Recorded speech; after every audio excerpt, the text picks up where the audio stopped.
If you were to start your 20s again, what would be the number one way you would approach it differently? I think I entered my 20s in a really good way.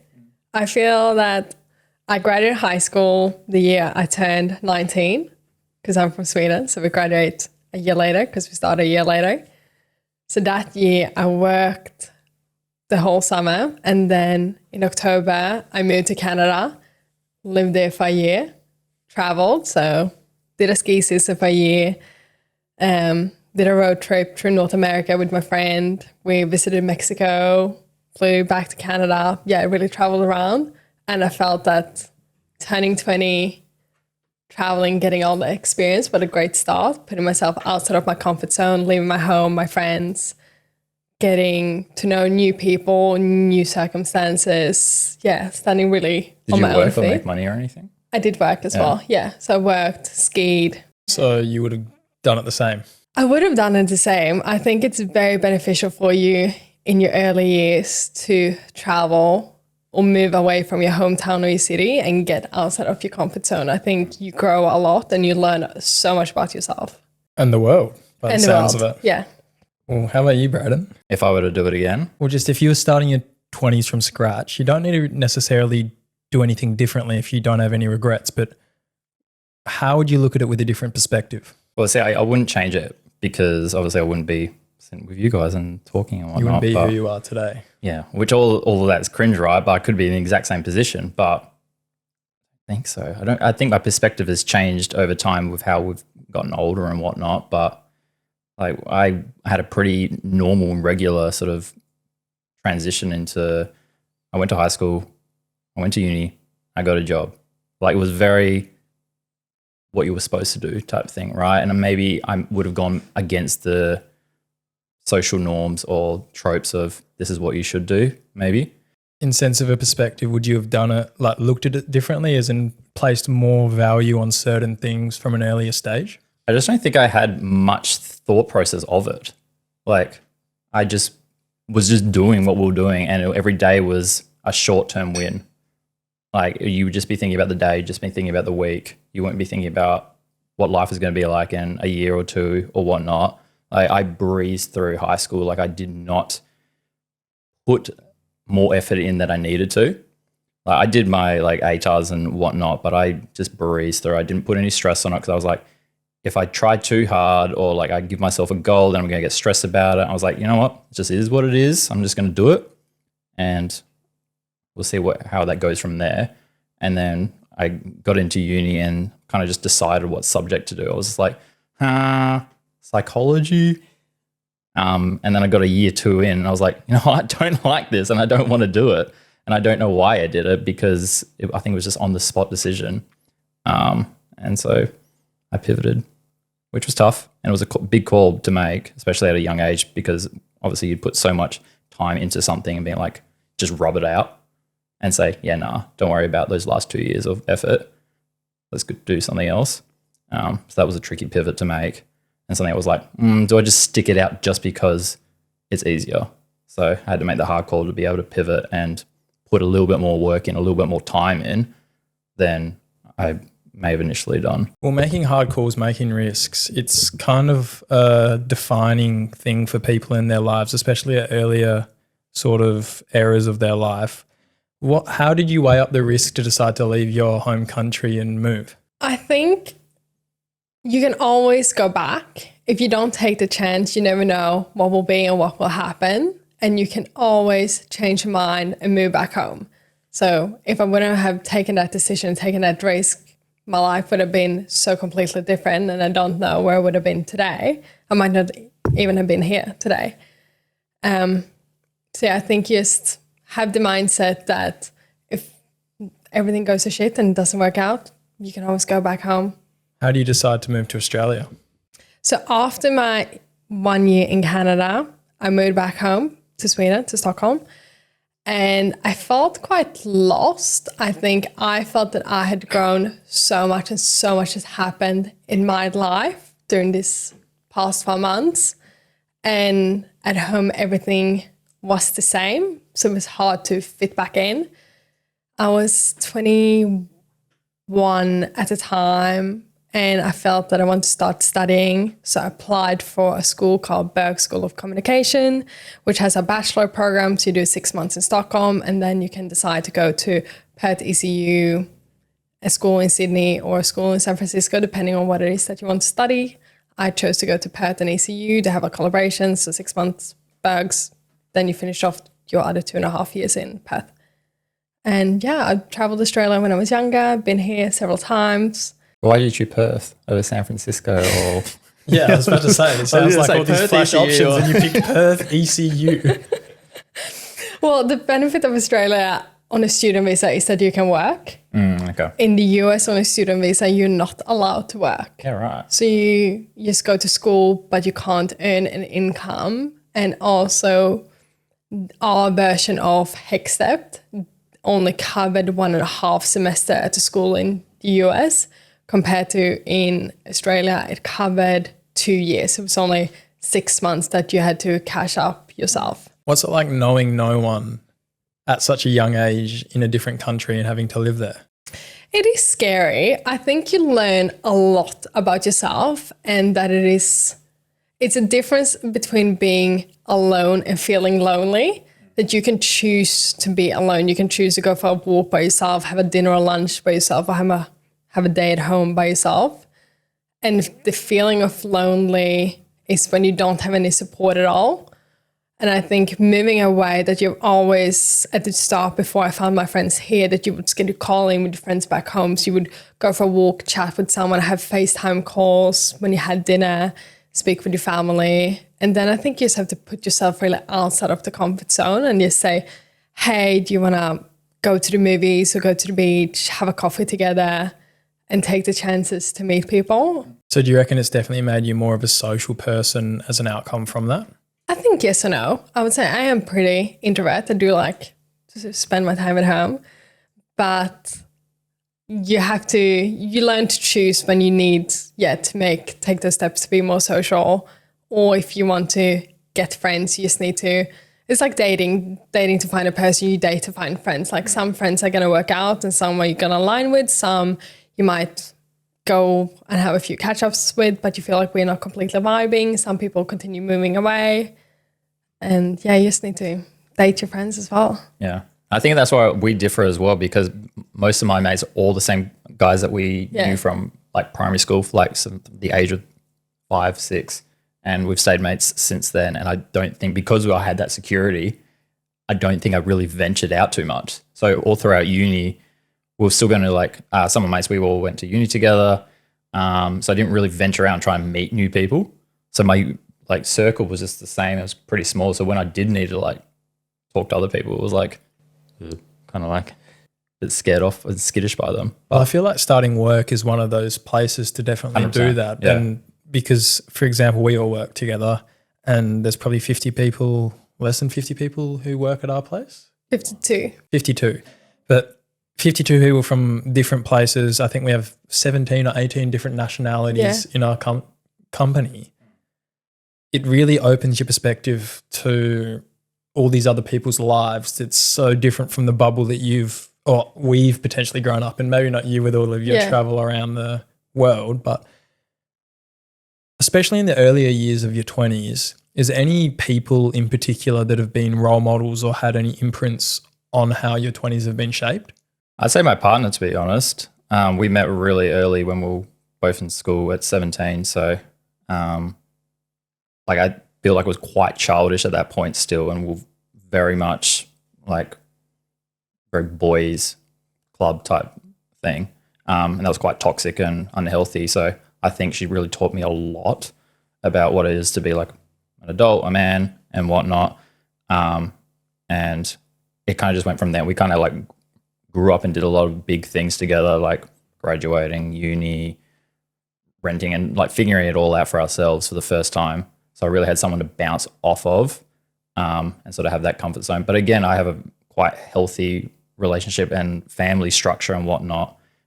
So I always had those people around me as well. So I think I just had a good collection of people that I've had for so long, which is very fortunate, that I just always had there as a sort of backbone to rely on. So when I have someone, I feel like I have a very positive trope to hold on to them, be like, okay, you are now mine, you're my mate now, this is it. Like, I'm not really able to play like, oh yeah, I had a friend for a couple of months and then never saw him again. It was like, once you're in kind of thing in the club. Well, what's it like growing with someone and being in a relationship with someone through those pivotal younger years where it really shapes you into the person you are, and then having shared that experience with them? It's interesting because we definitely, if you had looked 10 years ago, we had completely different people to how we are now. Changed throughout, and we like different periods of life were definitely different.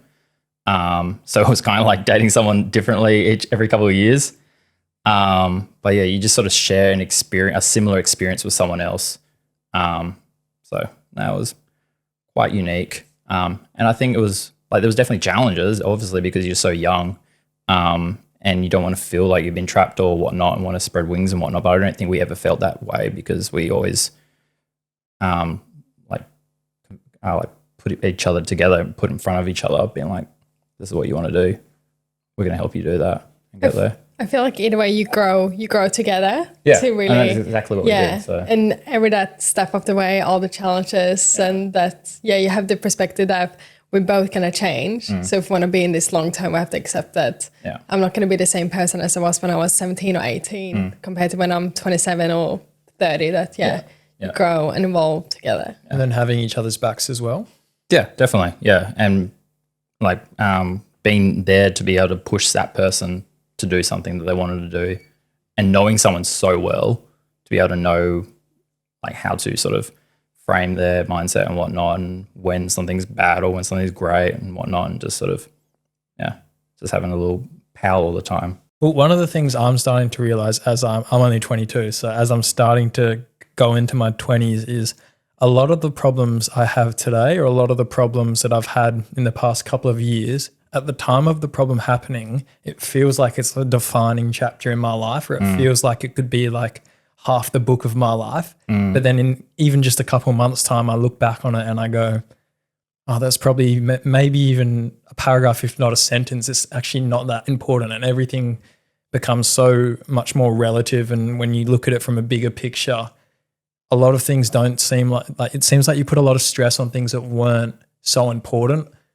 What are some of the challenges that either of you have faced, especially in those earlier years? I think, but I felt being younger, the pressure of having my life together, that by a certain age, say I started studying when I was 21, and I often felt that, by the age of 25, I need to be graduated, I should have my own apartment, I should have a really high paying job, be at a great company in a great role. I think, setting that pressure on yourself that no one else really puts on yourself. And me entering my last year of my 20s, I feel that each year you just get better and better as you grow older, that all the worries that you had maybe when you were 22, 23, 24, you don't care about as you grow older and as you get closer to your 30s, that, each year just gets better. You know what's important. You know more of your values, the people that you want to have around you, setting healthy boundaries and learning what to care about and not care about.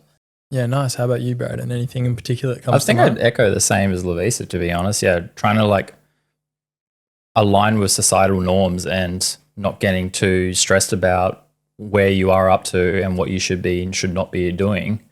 But no, I don't think I really had a pivotal moment where I was like, okay, this is a defining moment right here.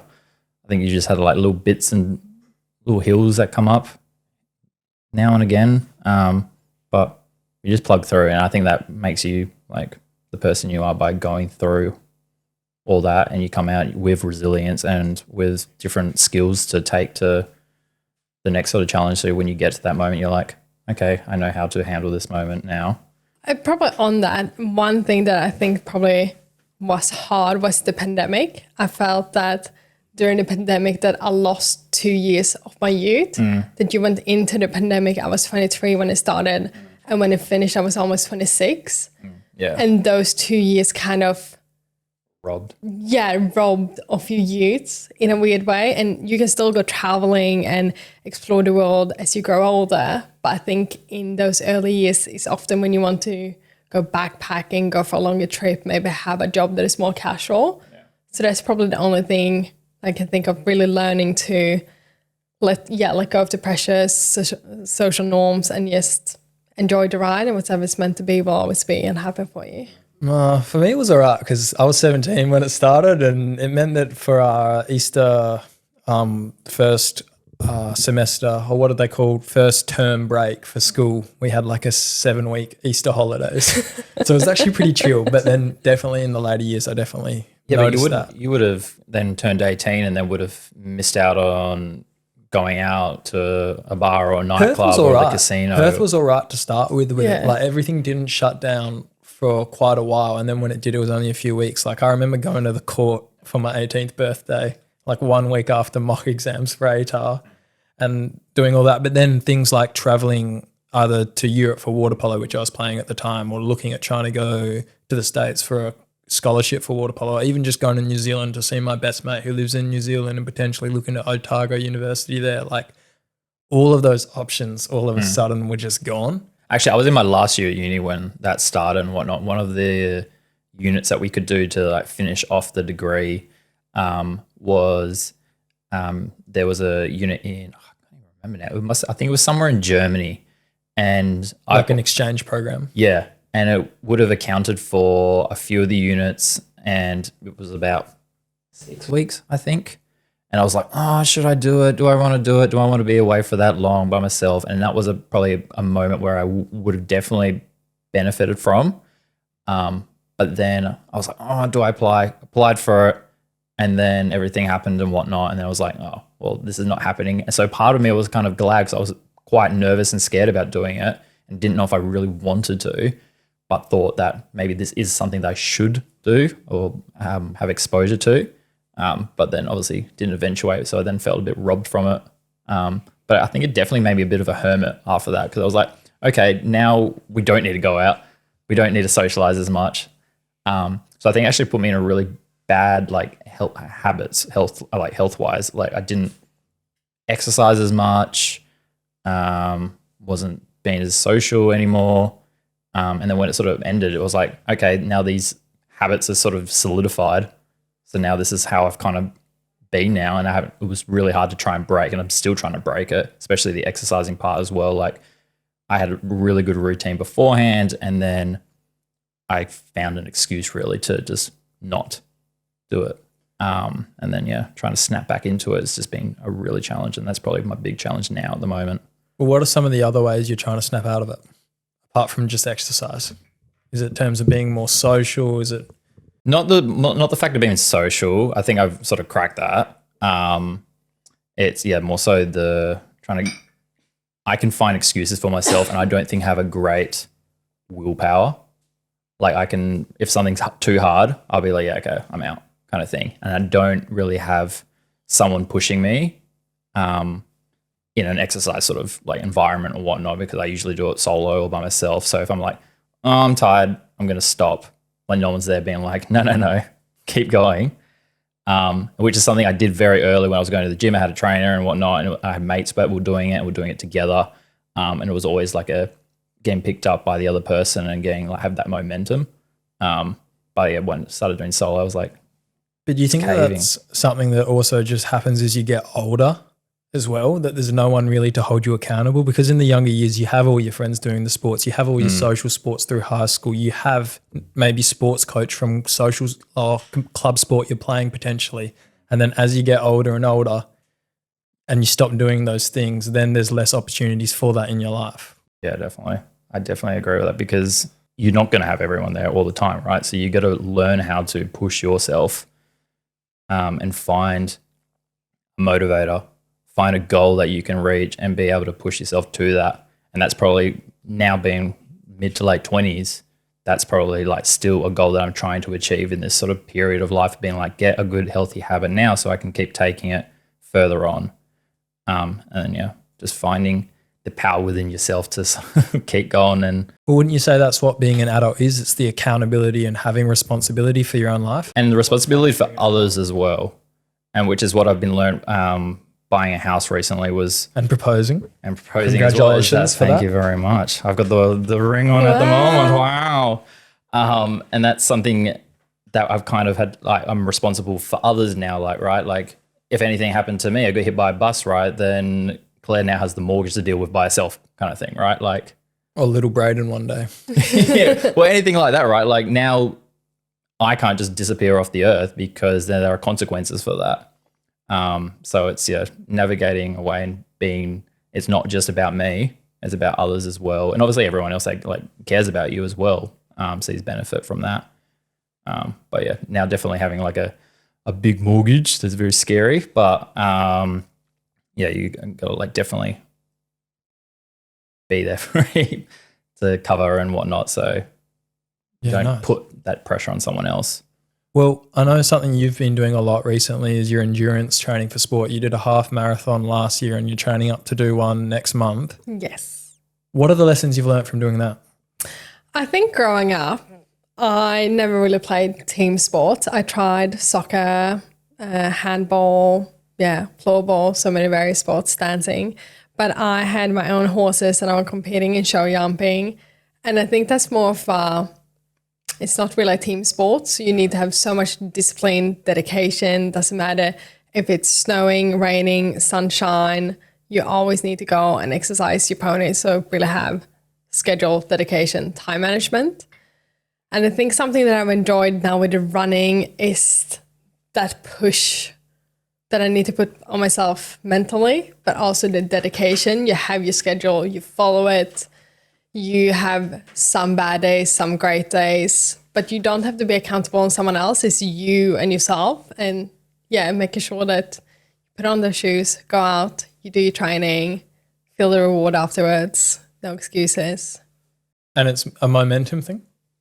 Yeah, I feel like as well, it's just, I really enjoy it. I think it's a great way to go out and clear your thoughts. If you ever had a bad day, a stressful day, or you just have a lot to think about, either way, run without music, put on music, listen to a podcast, Crooked Smile.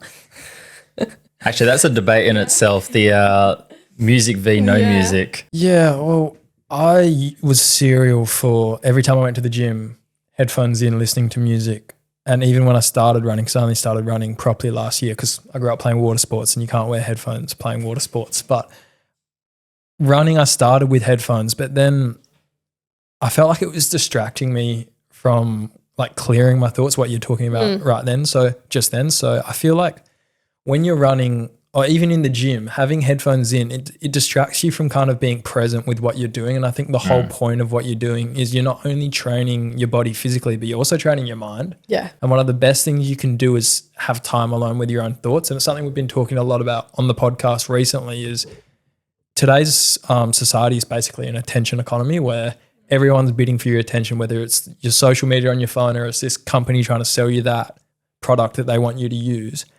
And people are being robbed of having their own time to themselves, especially like people get up these days, first thing they do is they open and go on their phone for 10 minutes. Like you got to be able to have that time to yourself to really have your own healthy thoughts and kind of have your own self-identity. And one of the best ways I've found to do that is by when I'm exercising, just being totally present, not having earphones in. When I go for a run, having nature around me is hippie as it might sound. It's actually really, really peaceful and it's really, really, it's almost like similar to the meditation where you just. Are you talking to yourself or are you just clear? Like out loud or in my head? No, you're like in your mind when you're, say you're running or whatnot, are you thinking to yourself or are you just keeping it as blank and It depends. It depends. If I've got something that I want to sort out or I really want some clarity on, I feel like a run's the perfect time to do it because you can really just choose one thing to think about. But at the same time, who knows what's going to come up? Who knows what you're going to think about? I think everyone's always thinking about something, but it's this confronting sense of the fact that you're going to have these thoughts come up when you're going for a run and you've got no distractions, and then those thoughts are there for you to work through. So it's really good to kind of cut through the thoughts. I think as well that in today's day and age, we rarely get bored. It's not often that you feel bored because there's always some entertainment on your phone, video, computer. As you said, we always have screens in front of us that can entertain us. And I think driving sometimes, if you are in your car, just no music and just sit there in the thoughts, taking the traffic, the nature, the presence, the road, or with running, be bored, taking the moment and build some resilience. Well, that being said, at the moment, I am in a sling post shoulder surgery and I've been spin cycling at the gym every day, and I have been listening to podcasts while I've been spin cycling just because I can't sit there for an hour spin cycling without some sort of distraction, because there's at my Revo gym, there's all the news TVs and I just end up watching that and I'd rather just stare down and listen to a podcast. So I am contradicting myself a little bit, but you can mix it up as well. I mean, when I go running, I usually mix it up. Sometimes I'm no music, sometimes music for a bit, podcast for a bit. It depends as well on how long I'm running. If I have a friend, I never wear the headphones or music. In that case, I'm just present in the moment. Do you talk, or are you too puffed out to We usually talk for the pace? warm-up, maybe the first 3 to 5, and then you just run. Oh, running with a friend as well, I do think is one of the greatest things you can do. Like, I've got a mate that I would run with once a week, and it's like a zone 2 low intensity run, and would be running slow enough pace that we would have conversations, and like having a chat with a person for like an hour once a week over an extended period of time. You really get to learn a lot about each other, and it's a really good social element to your life, because you wake up, you exercise, you get a nice social interaction in, and then you can start your day, and it really starts your day the right way. But one thing that we should bring back is tennis Tuesdays after work, because I know someone's recently been away and come back, and before he went away, apparently there was tennis Tuesdays at work, and I'm excited to do that. So if you're looking to play more sport, I'd definitely be interested in doing that once I'm out of this sling. And that was what really I needed, I think, at that point, because I was like, I haven't been doing much and I haven't been pushing myself. And like opposite to what Lavisa was saying, like she was doing solo sports, I was doing team activities, my whole upbringing, soccer, hockey, AFL, all of it. Like it was always having people around me. So when it was like by myself, I was like, oh, there's no one to push me to do this. So tennis was a great idea. I think as well, as you grow older and your time is so limited, you only have that much amount of time in your spare time on your weekends, and you want to spend it with your partner, maybe some with friends, some exercising, and you have to divide your time wisely. So I think going for a run together or walk together, spinning class, tennis, Social sport, two birds with one stone. Yeah, you exercise, you get the social component, but it doesn't take up your entire schedule.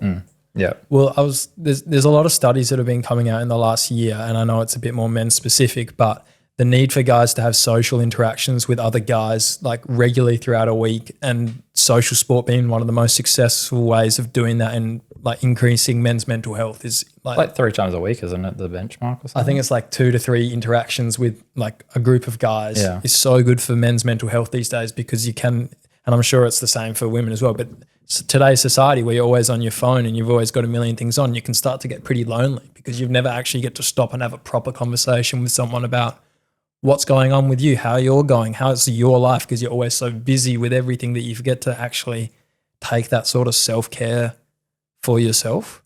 Or you judge based off, I saw you posted this on Instagram or this on TikTok or whichever platform you use, and then you kind of make up your judgments based off that, your life must be great, or you're doing so well because I saw you posting all of this, but person might be super lonely, having a hard time, or feeling shit. And they're just projecting onto the social media. Well, that's something that's also, I think, different from what you guys have experienced from people today in their earlier 20s is, how old were you guys when all the social media started to become really mainstream? I remember when Facebook came. Wow. That's going to sound like really old school when like my day back in MySpace. Back in my day. Sitting down with the grandkids. I was here for MySpace. I was here when Mark Zuckerberg launched Meta. I remember it was 2008 when I created my first Facebook account. I wasn't old enough. I was only, I think, 12 or 13, but I used my oldest brother's birthday to create my account. A very cute little photo. But were iPhones even around then? No, there was no. What was it, a computer then? Well, they weren't mainstream. They weren't mainstream enough. The first iPhone, I think, came 2012. I think there were iPod Touches back then. Yeah, you had the iPod Touches, yeah. I had the Nokia Brick. That was my first phone. Great one. But you logged into Facebook through your web browser. Yeah. And then Instagram came probably 2014, I think it was. And then Snapchat shortly after. 2014, I'd fact check it. I feel like I was older than, I don't know. Maybe 2012, but I was in, I'm pretty sure I was in 7th grade. I've just gotten my first iPhone. There was the second generation iPhone. Instagram, Snapchat, those sort of things becoming mainstream for me was around year 7, year 8. So when I was 13, 14. And if I'm born in 2002, that would have been maths. Maths, anyone? Media grade in maths? Around that. Yeah, around that time. So you would have been in your early 20s when it started to become mainstream. Is that a bullet you reckon you guys have dodged where those pivotal earlier teenagehood years you haven't been shaped by it? And if you were to say anything to younger kids who you're seeing going through it now, what would you say to them? I am so grateful that I did not grow up in an era of social media. I'm so grateful that when I was spending time with my friends, I remember we had wine. Wine was around. Did you have wine? How old were you? How old are you? Are we talking about my kids? No, it came in 2013. No, but how old were you when you were drinking the wine? No, the social media app. Vine. Vine. I thought you were saying having wine. The app. No, I was never on Vine. Yeah, I had that. That was really funny. I think that was the first social app where we started interacting with each other and doing funny clip. But I'm grateful that every time when we hanged out, it was present. We were doing things. If it was that we went for a walk, you went to the shopping center to hang out, to have a lunch or a coffee together, but you were doing things.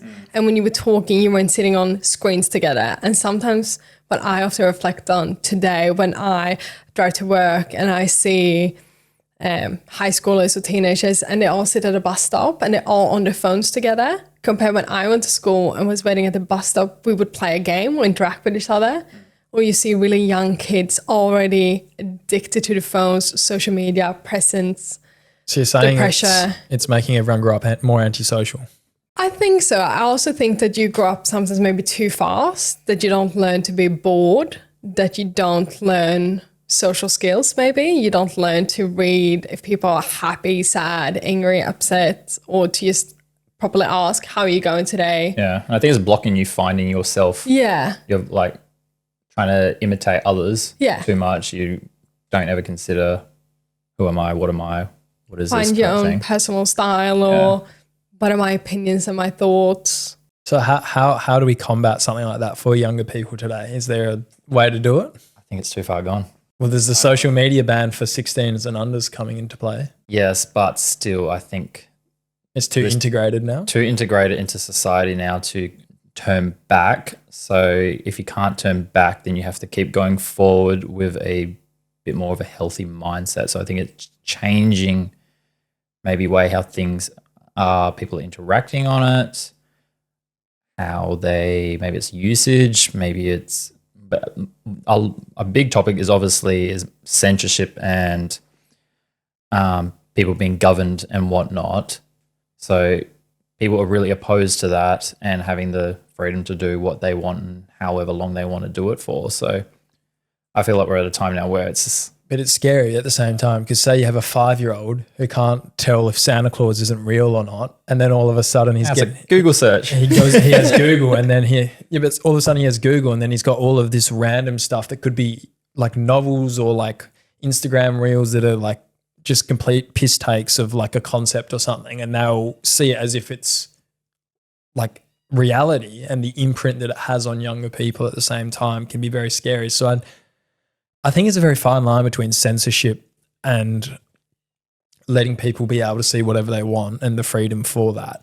I guess as well that it's up, sorry for interrupting you. No, go ahead. That it's up to each parent to decide. For example, I have my best friend, she had the kids quite young. So her oldest is 7 now and she does not have a phone. She can watch movies, but they have decided that we'll watch more old school movies where things doesn't happen as fast because they know there's a lot of the newer kids TV shows or movies, everything happens so fast so you don't actually sit down, and that your behavior sometimes can change compared to the older ones where it was slower. Read a book. Yeah, but just the movies, there wasn't as much colors and just swapping of scenes, so they actually sit down and watch it. And I even heard... Is it just like a collection of people talking in scenes and whatnot? YouTube Kids now is what they all watch. Like they're all on YouTube Kids watching these like Minecraft videos that you need like a attention span of a goldfish for. Exactly, compared to say watching, I don't know, Cinderella story or Finding Nemo is actually a full story. You watch the whole movie compared to watching short clips. Yeah. And I know even we have a colleague at work that has 2 kids, and I think he's pretty, of what I've heard when I was chatted, that he doesn't allow them screens, and yeah, they're not on their phones either. Well, Mum used to make me and my brothers have to read the Harry Potter books before we were allowed to watch the movies. That's good. Which I hated it at the time, but I think it's a really good kind of lesson to teach us about like delayed gratification. Yeah. I think so. Yeah, commitment to something and not spiking that dopamine too much because you're just going to try and get that next fix and the other one. I think that's one of the other problems with it today is the fact that all of this is so new. And all of the damages from this, say like, for example, when you had smoking, everyone thought smoking was great for you when it first came out. And it wasn't until decades later you realized the actual damages of it and the effect it has on society, because these things take decades to take shape and form and really have a detrimental impact on people's lives. I feel like for a lot of parents particularly as well, they don't know, because it's the lack of education around the damages of all of these screens. One of my mates who's been on the podcast and is going to come on this year when he finishes his thesis is doing his thesis on the breadth of the effects of social media on kids. Oh, cool. That's and cool. I'm really excited to listen to it, because I think they're starting to put a bit of research into it now, but it's one of those things that definitely needs a lot more education and awareness raised on the impact and how impressionable these things can have. Because it's like, I've seen a quote online and it's like, and the average 14-year-old kid now that has Wi-Fi and has incognito without restrictions has access to more, say, XXX rated videos and views of people than the richest king of Babylon did in his time. But you think about that, and that's not the way the world's meant to work. No. That's not the way the world's run. So it definitely is something that people need to be kind of cautious of, I think, moving forwards. And it's definitely something that, because I've kind of been on that edge of it, where in my later 10 years it started to become really, really mainstream. I'd missed it at those super impressionable years of 12, 13, like as I'm starting puberty, and I got it in the later years, and it still would have definitely had a massive impression on me and who I am today. But definitely thinking about if I were to have kids one day, I would definitely go that approach where I would try and keep them off it for as long as possible. No. And unfortunately, we that's just needed a larger data sample to be able to see the consequences, right? And that's obviously why research is coming out now, because But I think as well, it's scary that sometimes you can notice people that don't actually look up facts, that they don't do the research, or they don't read proper articles, that you take everything from 7-second clips and then you base your opinion from a 7-second clip, and you don't Context. Yeah, and you don't read up the whole article, or maybe look up 2, 3, 4 resources before you form your opinion. And I think it's a scary world sometimes if we don't learn history, learn about facts, learn to actually research and be critical to where we see the news. Well, with the world evolving like that in this way today, what are some of the ways that you can ensure success in the realm of marketing? nice pivot. Beautiful segue, my friend. Well, unfortunately, we have to use data to be able to market accurately to people, right? Which obviously involves them submitting information about themselves and whatnot. And a lot of Australia is really great about holding privacy and whatnot. So marketers don't see any data or anything like that. It's just numbers and dots and O's and all that sort of jazz. So yeah, it's sort of blending data and trying to accurately go to the right people and make sure that what they're seeing is obviously 1, resourceful, 2, correct information, and 3, it's entertaining and they're consentful to it. There's a lot of things there we have to be mindful of now, which is quite interesting, and obviously pivots and changes all the time.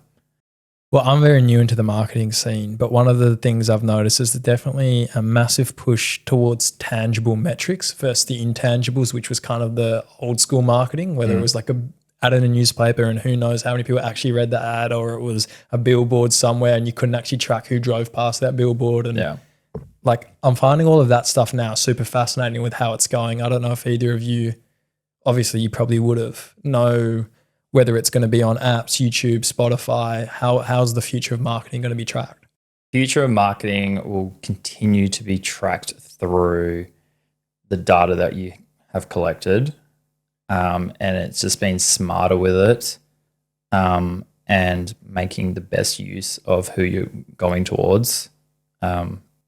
It's an interesting world because obviously we have AI in the realm now, and that's not going to go away. So you just got to push forward and accept and adapt to it. So I think things are just going to get smarter. You're not going to get less jargon getting thrown in your inbox and whatnot. You're going to get something that you actually need and something you actually want, and something that obviously you're going to action off, because then that's what benefits those businesses that are advertising. Well, as a marketing coordinator, how do you balance the creativity with the data? Great question. I think based off, well, obviously looking at all the data and results, if it comes to content, that you really learn what people enjoy to see and what performs well.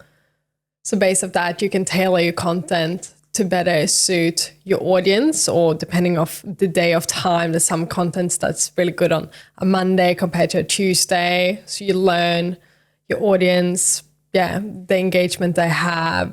If you're sending out a newsletter, you learn based off all the data and all the metrics and information you get, what day and time is the best day to send it out to get the best results, how to tailor your subject line or the image to you use, or the first sentence to really get that attention, because we have such a short attention span.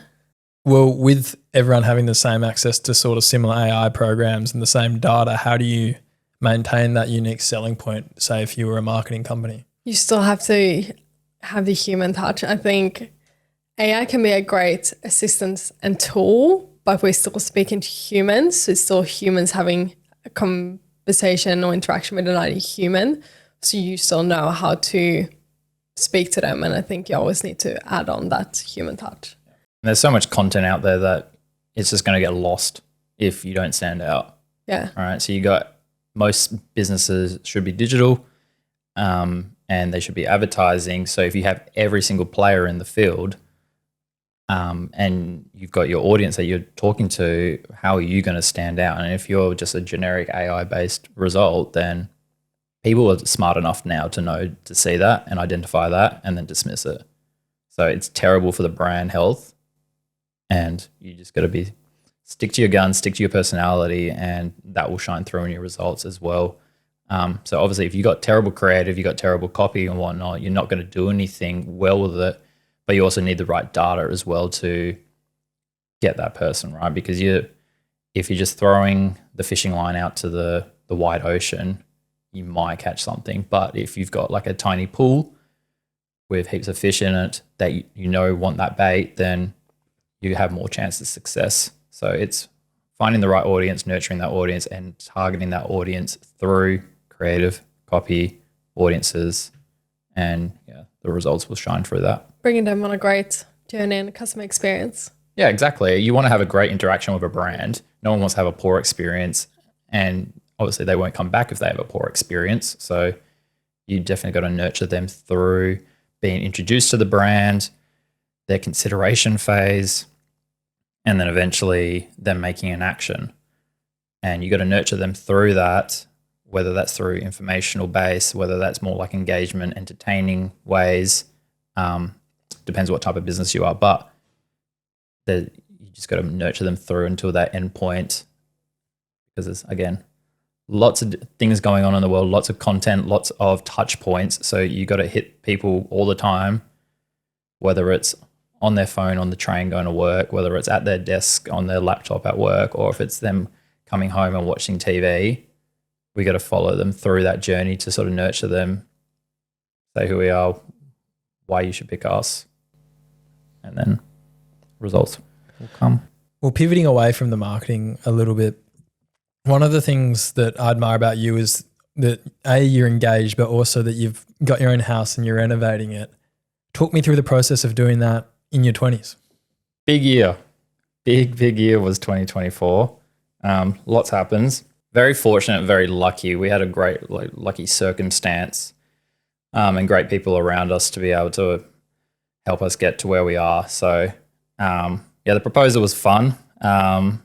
we obviously had been together for, at that point, 8 years. But it'd be like a sleepover, right? Like you're seeing each other once, twice a week, sleepover. So the longevity of that relationship, it was 8 years, but if you put it all together, right, maybe it's only 2 or 3 years of an actual like full-time relationship, if you can think of it from that perspective.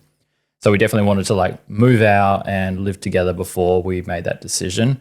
So we rented for a year in Subiaco, which was great. It was a fun experience and we loved it and we would never change any of that.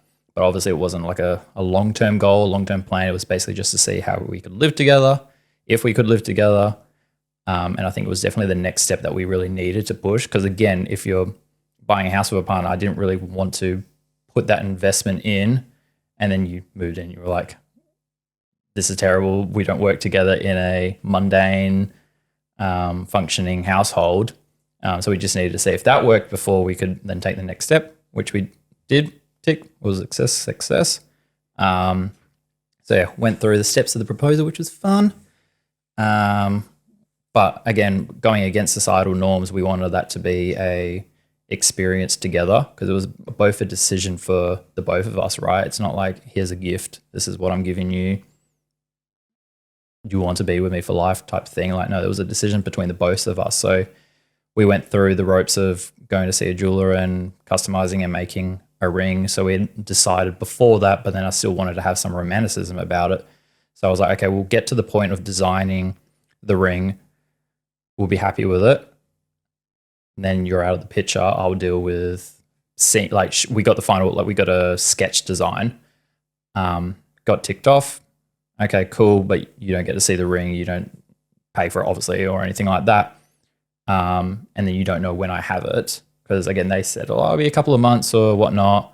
So it was a lot sooner than that. It was a lot sooner than that because I didn't even plan because it was like, once I have it, what was I going to do? Was I going to wait a while? I honestly didn't know. So I was like, I'll wait until I get it, until I made a decision of like making a grand plan or anything like that. But I actually got a lot sooner than I thought. And then it was just convenient that there was a long weekend that weekend. So I was like, all right, I'm not going to be able to sit on this for like, because I was actually we're going to Europe in June and it was April that I got the ring back. So I was like, there's no way I'm going to be able to hold this for a couple of months. I'm just going to stress myself out and just be thinking about it too much. And it's going to make it bigger than Ben-Hur and it's all going to crumble down. So I was like, all right, long weekend, booked the first thing that I saw come up because it was the day or two before. So there was only like one house left. And it was like it was like a mansion or something. So and then you're like, we're going down south. Well, we got down south and she was like, is there anyone else coming? Well, no, unfortunately, it's just the two of us in this massive house. So it was actually quite spooky in there because there was like so many rooms of just like, close that. But no, we like made it small, made it just us, and it was quite nice. And yeah, it was just very like personal and nice and didn't need to be this grand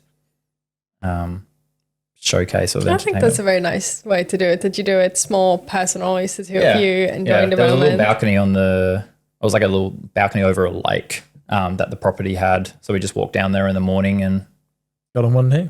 I did while I was shaking on the way down.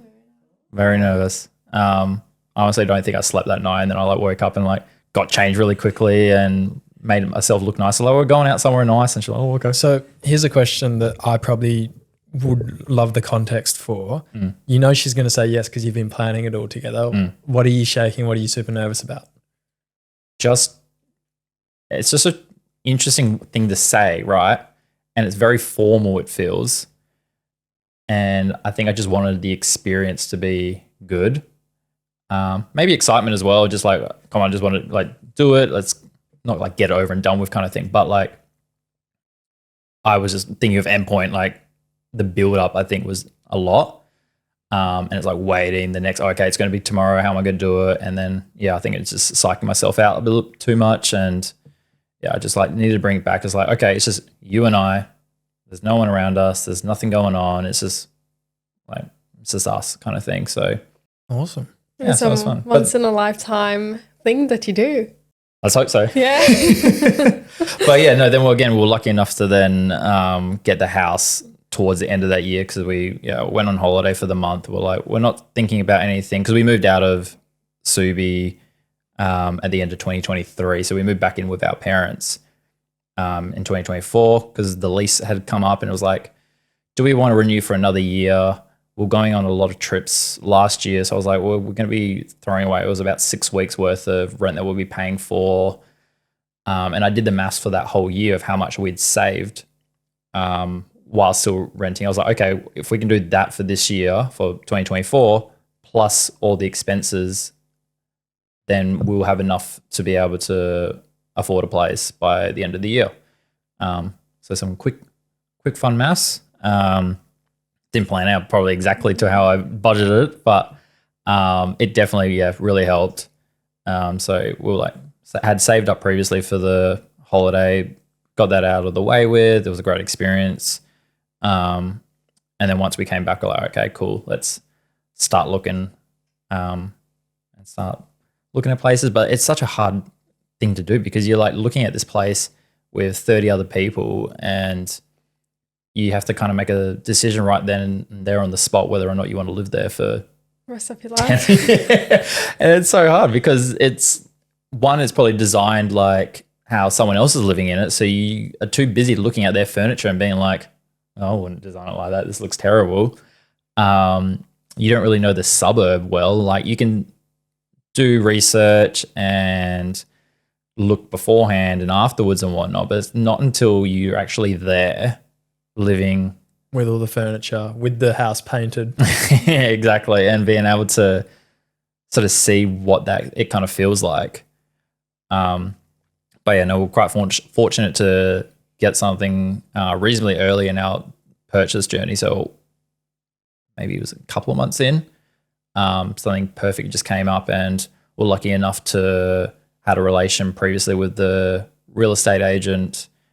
So bit buddy and got things through the pipeline and yeah, quite lucky in the end. And yeah, there was a few things that needed to be done to the place. Like we kind of just were like, yep, awesome. There's no faults with it. We like it. It's a great spot, great house. You just don't have an excuse, right? So you're just like, okay, we'll buy it. And then you're like looking at like, this needs to be fixed. This needs to be fixed. Oh, we should do this to that. And then yeah, I kind of like scoped it out and was a bit more daunting than I thought it was going to be. We're like, oh, we'll just fix a few things and we'll move in. And then it was like a couple of months down the track before we could eventually move in, which was on Boxing Day. And we did a lot more than what we thought we were going to do, which I guess is what renovating is really kind of like. You kind of start doing one thing and you're like, well, we might as well do this and you might as well do that. And then you need to do that because of this. And a few things got a bit cosmetic towards the end because we're like, oh, we might as well do this because the house is never going to be empty ever again. So like this is the perfect time to do it. Smashed it all out and then finally you're in and then you can just like take a deep breath and it's like there's no better feeling than just being in your own space. Which is this year for you. Yeah, and basically like the goal for this year is just to like probably just chill, take a step back. Like I had a lot going on in 2024 with obviously the engagement, we were on a holiday and buying a house. Lots of big budget items ticked off and whatnot. So I was like, let's be a bit more selfish this year and just consider ourselves and just sort of have a bit more of a mundane lifestyle because you can get burnt out quite quickly.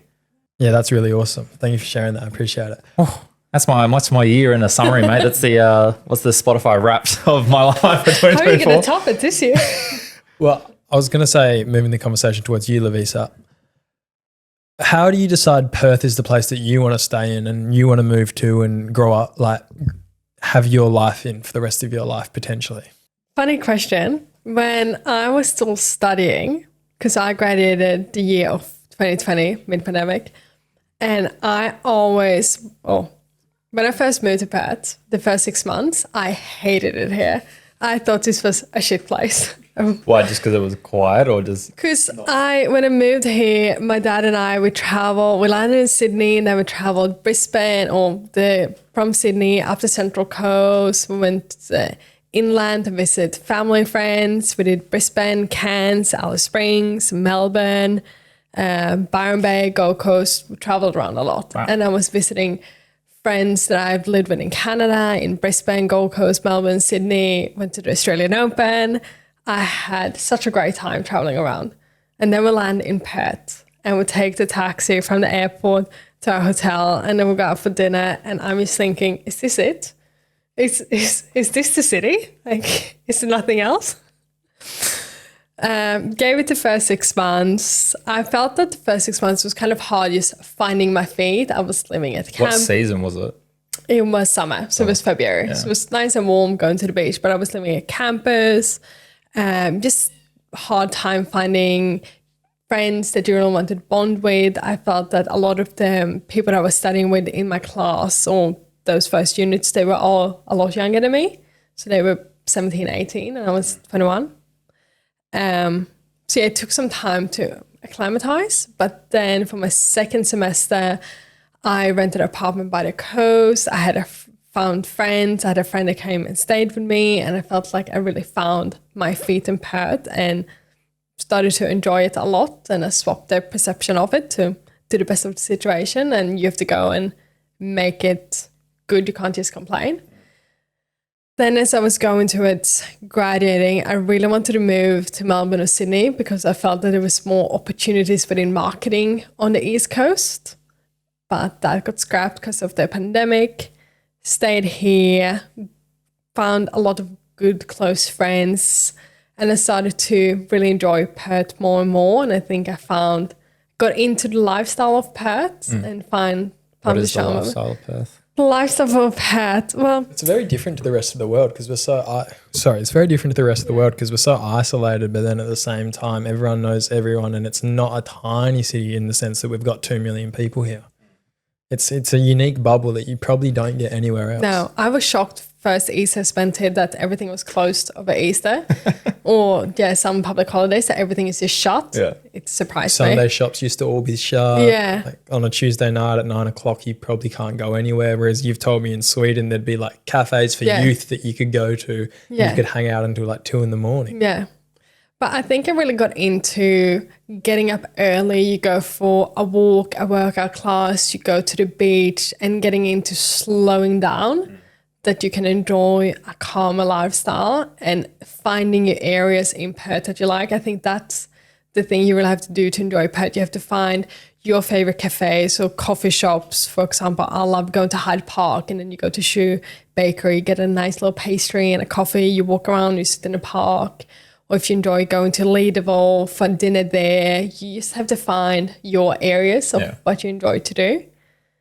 And then eventually I met my partner or my boyfriend here, and he is from Perth, loves Perth. So yeah, I feel very happy with my decision that So it was mostly the people Perth is that home. makes you. I think, and I feel like people always makes the place. Without good people, you can live in any city, but if you don't have good people around you, you're not going to enjoy it. I think it's so important that you have a job that you enjoy going to, that you can have some good bandits with your colleagues because you spend so much of your time going to work. So They force you to come on podcasts. yeah, exactly. I don't know. I seem to remember both of you asking me in a jacuzzi at Crown to come on the podcast. But I don't know what a jacuzzi is, man. I don't know where you're getting that idea from. anyways, It was a pool. I digress. But yeah, I think people always makes the place. Yeah. And yeah. It was the spa. It wasn't the pool. Yeah, It was a little Yeah. It's a spa. Jacuzzi is a very jacuzzi, Americanized same term. thing. Oh, tomato, you know. I see. Well, that reminds me, I have to do a shout out to one of our other co-workers. They've asked me to do so. So shout out to Kira Darman. She's asked for a shout out. And Gun to your head, mate. yeah, She'll be on the podcast next. no, I think Sam's going to be on the podcast next. Oh, wow. He said He's an to me- interesting guy to talk to, man. Absolutely. I really want to ask. Well, this is the thing. We're walking back from lunch today, and Sam goes to me, "Oh, learning about your 20s. Can't believe you didn't ask me. I'm 29." And I just went, I literally said to him, and this is true. Like this morning, I was thinking about it. And I was like, Sam would actually be really good to have on to talk about his process because he's moved like a million different times, and he started his own photog business, and now he's working with us. And I thought he'd actually be a good guest to come on later this year, like in a couple of months, because I've just got to figure out some set stuff. You can rotate a whole every staff member. Well, this will be the second last podcast here because my mum's actually moving place. So I've got one more I'm filming tomorrow with Jani, and then I've got to figure out a new place to film. So once I've got that all sorted out, I told Sam I'd have him on because I genuinely do want to have him on. But yeah, so a lot of people from our work are interested in the podcast, which I actually really like. Yeah, we want to be interested in what each of us are all doing, right? We want to be involved in each of our lives because we spend 5 days of our week all together. So yeah, absolutely. Well, I wanted to finish on a question back towards kind of the topic of learning stuff in your early 20s and kind of that journey throughout your 20s. What do you guys think about the relationship between the action of doing something and learning from that versus planning things? Great question. I think you can always plan. I mean, I grew up always planning everything. When I was probably 12, I was going to be married and have 5 kids by 23 and live in my dream house and everything. But obviously that hasn't happened. So I think you can always plan for things to happen, but you sometimes have to get rid of the planning, enjoy the moment, enjoy what comes towards you, and learn from it. If it is good, bad, growth, take actions from there. Yeah, I think it's good to have a good structure of a plan of what you want to do. But I guess it's just having the motivation to determine to do it and setting yourself maybe like a achievable goal that you can reach to, not set the bar too high. 5 kids by the age of 23.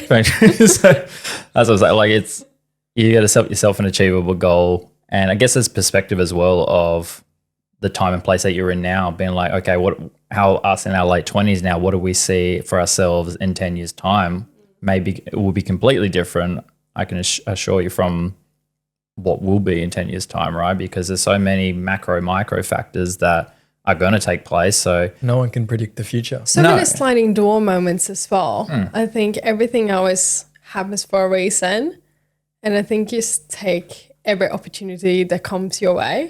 Yeah, well, something I've definitely started to learn as well with that relationship is all the planning in the world can never actually teach you the valuable lessons of the action of doing things. And through the action of doing things is how you learn how your life's going to go differently and how your life actually shapes and becomes and how the future is created, and that life isn't actually coming at you, it's coming from you. And one of the most important things you can do is really embrace those sliding door moments and really get after it, because if there wasn't some of those sliding door moments, I probably wouldn't know you guys. I probably wouldn't be here working with you guys. I probably wouldn't have a podcast. Like there's so many different coincidences and moments in your life and risks and rewards and different pathways. It's the multiverse, the Avengers multiverse, and there's all the different split realities in the timeline. And butterfly effect of one thing happening to disperse to 1,000 other things. And I think it can just be, if I look at my running journey, is taking that action to decide to start running and all the positives from that feeling great in my body or challenging myself mentally, meeting new people that I can run with, a new way of exercising, decide, take actions and see what comes from it. Braden's going to run now an ultra marathon this year. After I've got so many people around me that are so active. Most of my family who are like my cousins and my brother who are all around the same age as me all partake in Ironman and whatnot. So, and are really active and whatnot. So I'm in the environment, in the space and whatnot. And I do have that motivation determined to do something. But again, I'm just trying to need to set achievable goals I know for myself, which is maybe a small goal to Lavisa or for them or whatnot, but it's for me it's just like I need to get that motivation in myself to be able to take little steps, one step at a time. Who knows? Maybe you'll start running and realize how much you love it, and then you'll be running half marathons. And exactly, it's just whatever opportunity comes our way, right, in our environment and how we're going to adapt to our own environment. There is a run club every Tuesday that have track Tuesdays at Subiaco Oval, so we can all start joining and start doing sprints together every Tuesday afternoon. Afternoon? Oh, yeah. I'm a morning exercise. Afternoon. I'm a morning exercise person, unless it's tennis when I'm beating you. You don't want my backhand, man. Yeah, probably not. All right, well, this has been great. If there's anything else you guys want to touch on or anything you think is important for anyone to hear, I think now's the time. I think just be open to whatever comes your way. And life doesn't always work out the way you think it's going to work out, but whatever is meant to be for you will always be. Yeah, take the opportunities that come your way and don't shy from it, I guess. Thanks very much. I would say, I normally say like, where can we find you? Where can we plug? But I don't think either of you, do you guys want to promote your social medias? You can if you want. Otherwise, we'll No, I'm just a regular guy. Mine are private. I'm just a chill dude. all right. Well, Chill girl. just a chill You can girl catch in a chill Lavisa place. running around Swan River. Yeah. You'll find me, not there. All right. Well, thanks very much for your time, Thank guys. you for having us Thank on. I you. really enjoyed It's been this great. chat, and I've definitely learned a lot. And I appreciate you guys sharing your experiences with me and everyone that's listening to this. And if anyone's still listening right now, thanks very much for listening to the end. I appreciate you guys, and I'll see you next week. If you get lost, I press the rewind so you don't see now. I know I can tell that you a winner. I'm making key lime cause I was living in the backseat till you bagged me. All my niggas never playing games like we Backstreet. When she's talking, feel like poetry in motion.